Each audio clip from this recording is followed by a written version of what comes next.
If this is, in fact, a cloud deal with a minority stake, why wasn't Amazon in the hunt for this? Why wasn't Google Cloud in the hunt for this? How does Oracle end up being the only one? Well, I can't speak to whether Oracle should be or should not be the only one. I think the question is that the president and CFIUS have issued orders for divestiture and at the same time an order for banning.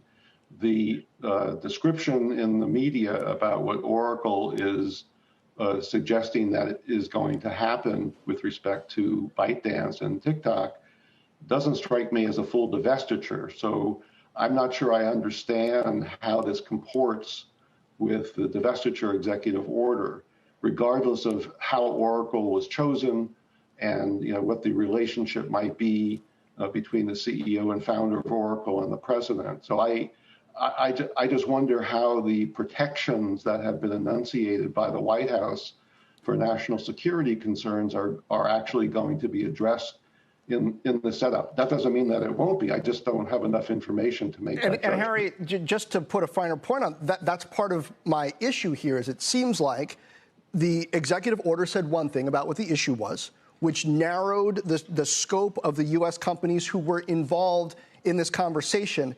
And now it's turned into something else, with now the U.S. companies already having been conveniently narrowed to a company that's cozy with the president. Is that a problem? Again, I don't know whether the coziness of the president played a role. I just have no idea. I don't know whether it did or not. I'm just saying, is it a problem that those are just the facts that we see right now, not having seen yet the details of what's being proposed? Yeah, I mean, I think the perception is whether or not there is credibility in the national security concerns that were expressed by the president, and whether an Oracle setup, such as we know it, actually meets those concerns and has the integrity that the executive order presumably rests upon, right? It's David. Basically same question. John and I have been raising it to you. I mean, I find myself wondering as well, like, this was actually what TikTok was trying to engineer when Kevin Mayer came in.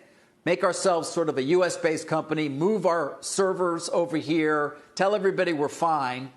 They're not changing the algorithm. So my question is, does this make sense to you, and what do you make of it?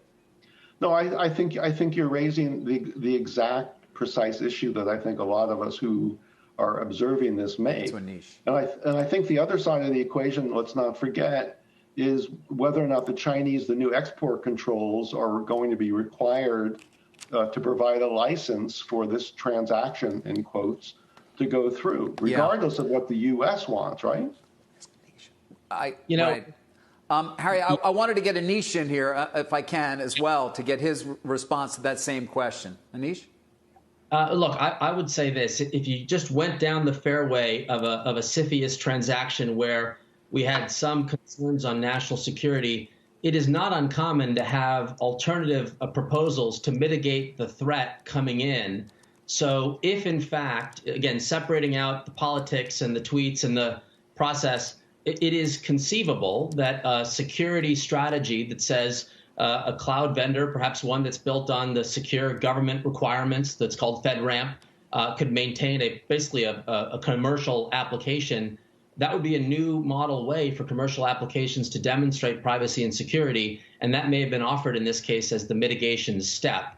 Again, Google, Amazon, Microsoft all could provide government secure cloud infrastructure for the company. So I can't speak to who wins and who loses, but it is not uncommon for there to be a mitigation discussion to say, look, we find problem, we want you to divest, come back with an alternative, and then let's evaluate the alternative. Right. So that's given me as much heart. Anish, to that point, in terms of national security, I mean, Amazon, although they didn't get that big DoD contract, certainly has their share of contracts. We know Azure got the DoD contract. I mean, Oracle would not be the first name necessarily that you would settle on for that, would it? Well, so the fundamental question here is who settled? So if you're running TikTok, you're really the one that's facing this divestiture statement from CFIUS. And so you've got to put your package together. It's your deal. I don't know how much of this was forced on them versus they came to their own conclusions. That is not known to us on this interview. But what I can tell you is the judgment is on them to respond. And so they've responded. In my personal opinion, I am anxious about this sort of, interference or whatever you would call the kind of the very vocal way in which the president's been involved. But if you were to be down the fairway, this is essentially a bizarre but relatively straightforward cloud deal where data center and data assets will be maintained on U.S. soil in an environment that meets rigorous standards. So my personal point of view, every major company in the world, private sector, retail, you name it, they're all running to the cloud. They're building partnerships. This was a bizarre way for TikTok to find a partner in the U.S., but in effect, it's essentially an infrastructure procurement, for lack of a better term.